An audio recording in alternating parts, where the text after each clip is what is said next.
అన్నా నీకు పంపిస్తామన్నా madam ఒక్కరో madam చెప్పి ఒక్కరమ్మా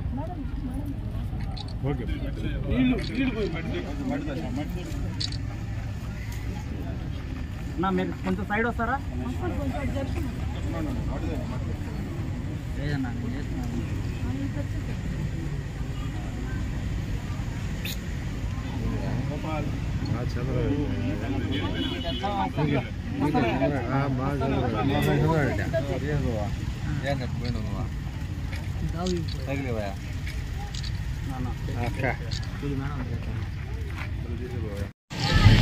అందరికీ నమస్కారం. వేదిక అలంకరించిన అతిరథ మహారాజులందరికీ అలాగే వేదిక ఉన్న కూటమి ప్రభుత్వ నాయకులకు కార్యకర్తలకు అధికారులకు మీడియా మిత్రులకు ఖమ్మం గ్రామ ప్రజలందరికీ పేరు పేరున ధన్యవాదాలు తెలియజేస్తున్నాను. ఈ కార్యక్రమంలో పాల్గొనడం చాలా సంతోషంగా ఉంది. నిజంగానే మనకు మంచి ప్రభుత్వం వచ్చింది. మన ప్రియతమ నాయకుడు నారా చంద్రబాబు నాయుడు గారు ముఖ్యమంత్రి అయిన వెంటనే మెగా డిఎస్సీ మీద సంతకం పెట్టారు. 16,340 ఉద్యోగాలకు నిరుద్యోగులకు ఉద్యోగ అవకాశాలు కల్పించారు. అలాగే ప్రతి నెల 4,000 3,000 ఉన్న పెన్షన్ని ఒకేసారి 1,000 రూపాయలు పెంచి ఏప్రిల్ నుంచి జూన్ వరకు 3,000 మొదటి నెలలోనే జూలైలోనే ఆయన 7,000 పెన్షన్ ఇచ్చారు. అలాగే ప్రతి నెల 4,000 పెన్షన్లు అందజేస్తున్నారు. అది కూడా అధికారులు సచివాలయ సిబ్బందితో పాటు ప్రజాప్రతినిధులు కూడా వెళ్ళి పెన్షన్లు ఇవ్వాలని ఆయన ఆదేశాల మేరకు ప్రతి నెల మేము కూడా ప్రతి ఇంటికి వెళ్ళి పెన్షన్లు పంపిణీ చేస్తున్నాము. ఆయన ఏ ఉద్దేశంతో చెప్పారో కానీ మనం పెన్షన్లు ఇచ్చేటప్పుడు వాళ్ళ మొహాల మీద ఉన్న సంతోషం మాకు కూడా ఆ రోజు పండుగలాగే ఉంటుంది. అంటే ఒక్కొక్కరికి 4,000 ఇస్తుంటే ఇంకా అవ్వతాతలు ఎవరు అనాథలు ఎవరు చూసుకోవాల్సిన అవసరం ఉండదు. వాళ్ళకు వచ్చిన 4,000తోనే వాళ్ళు తిండికి కానీ అలాగే మందులకు కానీ ఉపయోగించుకునే అవకాశాన్ని చంద్రబాబు నాయుడు గారు ఇచ్చినందుకు చాలా సంతోషపడుతున్నారు. అలాగే నిన్ననే నాయుడుపేట సూళ్ళూరుపేట 2 చోట్ల అన్న క్యాంటీన్లు ప్రారంభించడం జరిగింది. అది కూడా నా చేతుల మీదుగా జరగడం నాకు చాలా సంతోషంగా ఉంది. 5 రూపాయలకే ప్రతి పేదవాడు భోజనం చేయాలన్న ఒకే ఒక ఉద్దేశంతో 3 కోట్ల అన్న క్యాంటీన్లో భోజనం ఏర్పాట్లు చేస్తే అవి నేను కూడా రుచి చూశాను. చాలా చాలా బాగున్నాయి కూడా. ఇలాంటి నాణ్యమైన భోజనం 5 రూపాయలకి అందించడం చాలా సంతోషంగా ఉంది.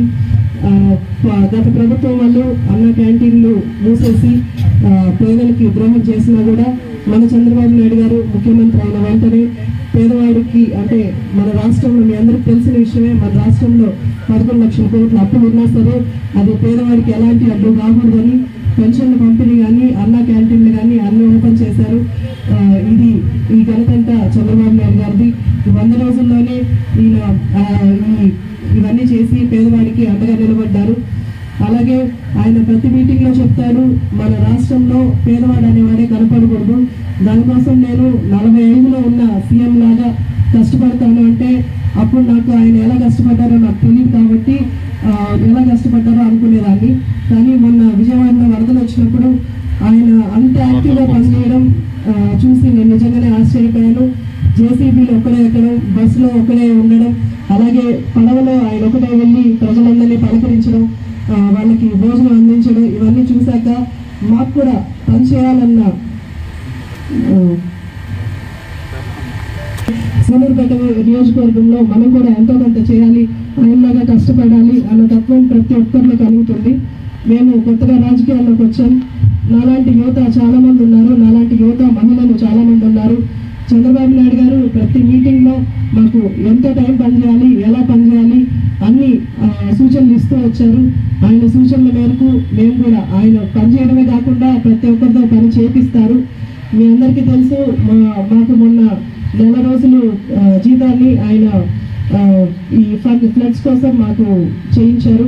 సో ఆయన ఎంత కష్టపడతారో, ఆయన ఎంత కృషి చేస్తారో మా అందరి దగ్గర కూడా అంతే పని చేపిస్తారని చెప్పడం నా ఉద్దేశం. అలాగే ఇంకా ఈ దివాళీ లోపే గ్యాస్ సిలిండర్లు ఆయన చెప్పినట్టు 3 గ్యాస్ సిలిండర్లు అందజేస్తారు. అలాగే మహిళలకి ఉచిత బస్సు ప్రయాణం కూడా ఆయన ఈ సంవత్సరంలోనే అందిస్తారు. అలాగే మన నియోజకవర్గానికి వస్తే ప్రతి మండలానికి 2 కోట్ల రూపాయలు, ప్రతి పంచాయతీకి 2 కోట్లు, మనకు 12 కోట్లు, 6 మండలాలకి 12 కోట్లు మంజూరు చేయడం జరిగింది. ఇవన్నీ ఎన్ఆర్జీఎస్ వర్క్స్. ఎంత బాధ్యత తీసుకున్నాడో ఒక్కసారి మీరు ఆలోచించాలని మనం చెప్తున్నాం. అది నాయకుడికి ఉండే లక్షణాలు. ఒక దయార్థ హృదయం ఉండాలి ఒక నాయకుడికి, ఒక పరిపాలించేవాడికి. అలాంటి సుగుణాలు ఉన్న వ్యక్తి నారా చంద్రబాబు నాయుడు గారు అని చెప్పని మీకు అందరికీ నేను మనవి చేస్తా ఉన్నాను. ఆయన నాయకత్వంలో పనిచేయడం మన అదృష్టం. మరి మీకు అందరూ కూడా తెలుసు, 2020 నుంచి నేను సూలూరుపేట నియోజకవర్గ ఇన్ఛార్జిగా ఉండి ఈ స్టేజ్ మీద ఉన్న నాయకులు, ఇంకా బయట ఉన్న నాయకులు అందరితో కలుసుకుని అనేక ఉద్యమాలు చేశాము, అనేక ధర్నాలు చేసాము, అనేక కార్యక్రమాలు చేశాము. మరి నారా లోకేష్ బాబు గారు మహానాడు సందర్భంగా ఒకటి చెప్పారు, ఈ రాష్ట్రంలో యువతను ప్రోత్సహించాలా, ఈ రాష్ట్రంలో యువత నాయకత్వం అవసరం ఉంది కాబట్టి వాళ్ళకి 40% సీట్లు ఇస్తామని చెప్పని ఆనాడే ఆయన 2021లోని 22లోని ఆయన తెలియజేశాడు. నారా లోకేష్ బాబు గారు యువతకు మాట ఇచ్చాడు. ఆయన ఇచ్చిన మాట ప్రకారం 2024 ఎన్నికల్లో యువతకు అవకాశాలు ఇస్తాం, మీరు యువతల్ని చూడండి, ఒక చదువుకున్న వ్యక్తిని చూడండి అని చెప్పని జిల్లా నాయకత్వానికి, రాష్ట్ర నాయకత్వానికి చంద్రబాబు నాయుడు గారు, నారా లోకేష్ బాబు గారు సూచనలు ఇస్తే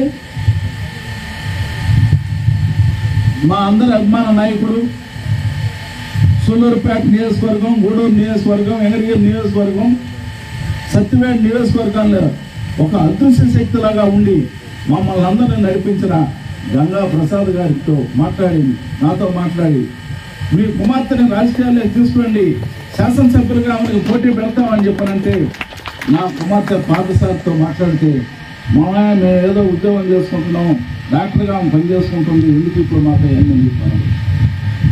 లేదు పరిస్థితి, మా కుటుంబంలో ఎవరో ఒకరు ఉండాలా, ఆమె అయితే బాగుంటుంది, ఆమెను ప్రిఫర్ చేస్తూ ఉన్నారు అందరూ కూడా అని చెప్పానంటే వెంటనే ఆమె తన ఉద్యోగానికి రాజీనామా చేసి మరి రాజకీయాల్లోకి రావడం జరిగింది. మరి రాజకీయాల్లోకి రావడం కాదు, పోటీ చేసిన తర్వాత మీ అందరి ఆశీర్వాదాల కోసం మేము ఎదురు చూసాం. మా కుటుంబంలో మాకున్న ఆస్తులన్నీ కూడా అమ్మేసి తాకట్టు పెట్టి మా అల్లుడు కానీ మేము కానీ కనీసం ఇల్లు కూడా అమ్మేసామని చెప్పిన కూడా మీకు అందరికీ ఆనాడు తెలియజేశాం.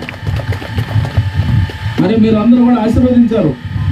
నా కుమార్తెని అత్యధిక మెజార్టీతో సూలూరుపేట నియోజకవర్గంలో గూడూరు డివిజన్లో గెలిపించారంటే అది సూలూరుపేట నియోజకవర్గంలో తెలుగుదేశం నాయకులు, కార్యకర్తల కష్టం అని చెప్పని కూడా నేను మనవి చేస్తా ఉన్నాను.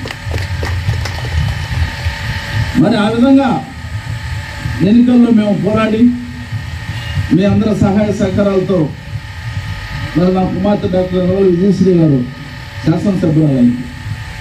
ఈ 100 రోజుల్లో మన ప్రభుత్వం చంద్రబాబు నాయుడు గారు మరి గత ప్రభుత్వాలలాగా వాళ్ళ జీవుల్లో అయింది, వీళ్ళ జీవుల్లో అయింది, వాళ్ళని కొట్టండి, వీళ్ళ ఇల్లు కొట్టిండి అని చెప్పిన తత్వం వద్దనే వద్దు. మీరు ఎవరు కూడా ప్రతీకార చర్యలకు పాల్గొనద్దు, అభివృద్ధి విషయంలోనూ సంక్షేమ విషయంలో పోటీ పడండి, కానీ ఎలాంటి ప్రతీకార చర్యలకు పాల్గొనద్దని చెప్పని ఆయన మాకందరూ కూడా హెచ్చరికలు చెప్పారు. మరి ఈరోజు నియోజకవర్గంలో శాసనసభ్యురాలు ప్రజలకు అందుబాటులో ఉండేదానికి సూలూరుపేట ఉన్నాయి నియోజకవర్గ హెడ్ క్వార్టర్లో కాపురం పెట్టడం, అక్కడ నిత్యం అక్కడ ప్రజలతో మమేకమయ్యి ప్రజా సమస్యలను తీర్చే దాంట్లో సుధాకర్ రెడ్డి గారు, మన రమేష్ గారు, పళని గారు, సెల్వం గారు వీళ్ళందరూ అండదండలతో, మురళీరెడ్డి గారు అందరూ అండదండలతో అక్కడ కార్యక్రమాలు నిర్వహిస్తుంటే మన నాయకపేట ప్రాంతంలో మేము కూడా విజయభాస్కర్ రెడ్డి గారు మేమందరం కలిసి మా చేత విషయాలు మేము అందరం కూడా చూసి తెలుసుకున్నాం. ప్రభుత్వం ఏ విధంగా పనిచేస్తుంది, అదైనా రోజులుగా ఏ విధమైన నిర్ణయాలు తీసుకొని ప్రజలకు మనకు సేవ చేస్తుంది అనేది మీరందరూ కూడా గ్రహించుంటారు. అందులో మొట్టమొదటి పెన్షన్ 1000 రూపాయలు పెంచి 4000 ఇస్తామని చెప్పినటువంటి ఈ యొక్క ప్రభుత్వం ఆ మాట నిలబెట్టుకుంది. అదే కాదు, ఏప్రిల్ మే జూన్ కూడా కలిపి 3000 రూపాయలు వేసి 7000 రూపాయలుగా కూడా మన ప్రజలకి, పేద ప్రజలకి ఇవ్వడం జరిగింది.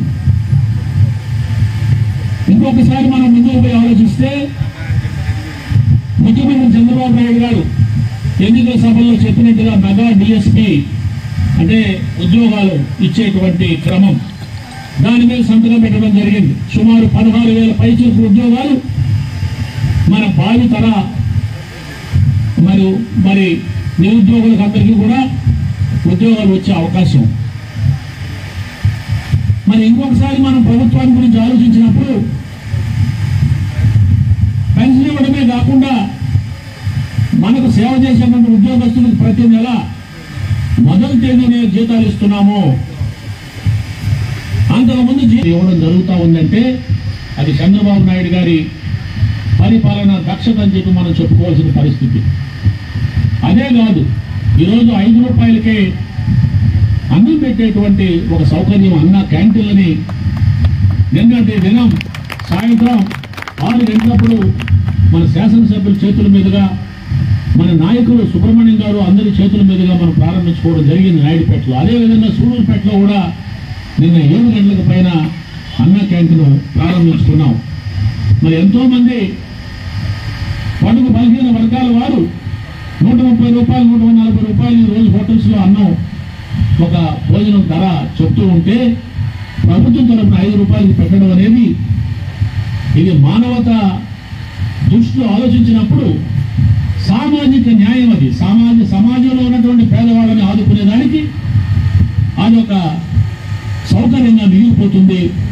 దాన్ని ప్రభుత్వాన్ని అభినందించింది. అదేవిధంగా గవర్నెన్స్ అంటారు.